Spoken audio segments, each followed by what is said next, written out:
um outro aspecto em que eu me debato. Vou conversar agora com o advogado do trânsito, especialista, o doutor Nelson Felipe, vem colaborar conosco, mas eu falo muito sobre essas empresas de transporte coletivo. O erro, muitos erros cometidos e principalmente eu falo sobre a superlotação. É uma coisa muito séria, é de uma irresponsabilidade, de uma incompetência, de grande amadorismo por parte dessas empresas e isso precisa ter um fim. Vamos conversar então com o doutor Nelson Felipe, já está conosco, conversando com a gente e precisamos deixar bem clara a relação empresa-consumidor destas empresas de transporte coletivo. Doutor Nelson, seja muito bem-vindo, muito obrigado. Obrigado a você, Sérgio, um prazer estar aqui.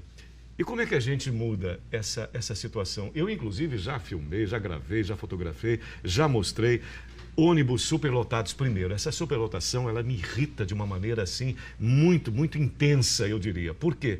Porque nós temos esse direito. Eu comprei uma passagem, existe uma empresa que recebeu, através de licitação, essa concessão, essa empresa particular, privada, é parceira do governo, mas essa empresa não realiza o seu trabalho, não me disponibiliza uma poltrona. Está certo isso, doutor? Você tocou no assunto principal do problema, não só aqui em Aracaju, mas em muitas cidades do Brasil. A licitação. Licitação. A licitação. Por quê? Porque quando você tem a licitação, naturalmente, logo em seguida você tem um contrato que é firmado entre a prefeitura e aquelas empresas que ganharam os lotes. Em Aracaju não existe.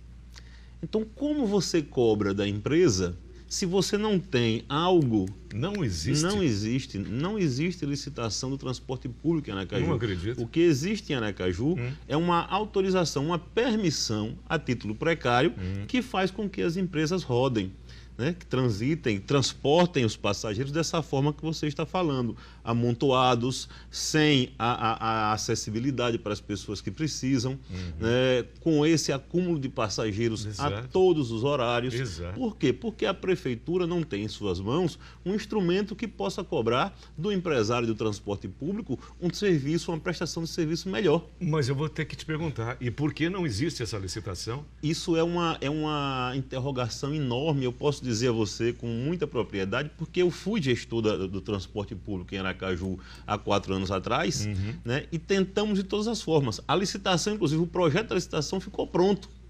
Né? Na época não foi realizado, né, por outros motivos, mas ficou para outra gestão e não foi também realizado.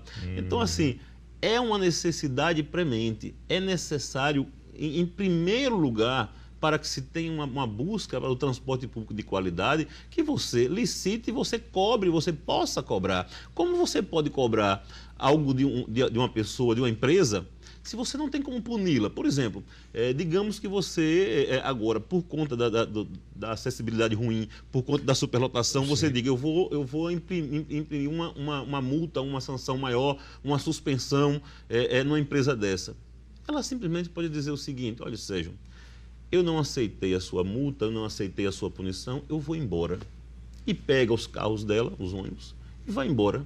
E você administrador público, ficou de mãos abanando, porque você não tem nada e nem nenhum instrumento que você possa dizer, não, peraí, não é assim não, é assim mesmo, eu vou embora, não gostei de você. Mas agora, e como ficam os consumidores, que na verdade são os passageiros? Na mão. Como eles agem? Nós falamos ali, mostramos os obesos, principalmente. Isso.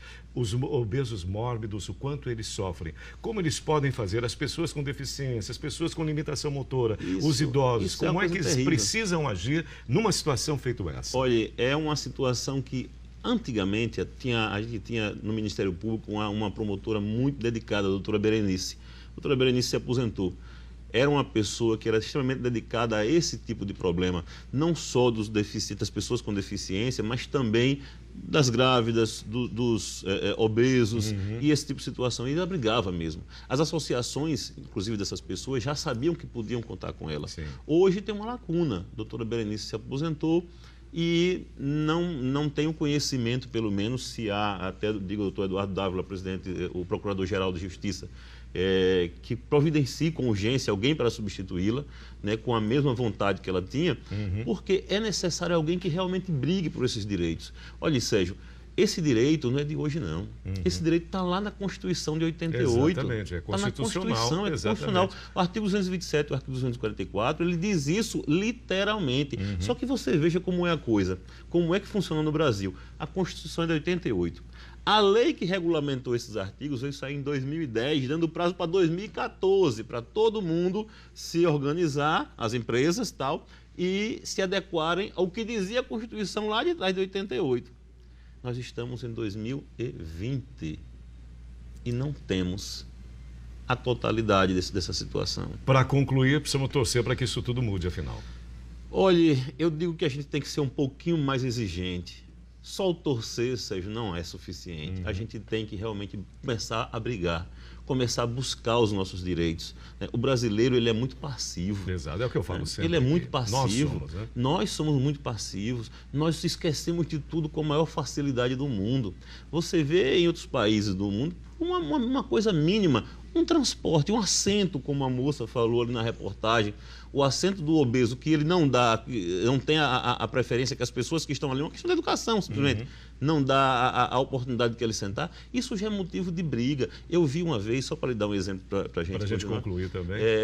Eu morava em Curitiba, na época, e fui a um supermercado, uma briga terrível. Confusão danada, aquela situação. Sabe por que era confusão? Porque uma senhora não foi bem atendida por um dos funcionários do supermercado. Só por conta daquilo, para você ver o que é cidadania, ela se sentia ofendida na cidadania, ela fez o maior escarcéu e dizia: eu exijo que você me trate bem, porque eu pago impostos. Exatamente, é que a gente precisa rever todos os nossos conceitos. É isso? Então. Doutor Nelson, agradecendo, muito obrigado pela sua presença e pelos esclarecimentos. Obrigado a vocês, mais uma vez estou sempre à disposição. Muito obrigado, doutor. São 7h28.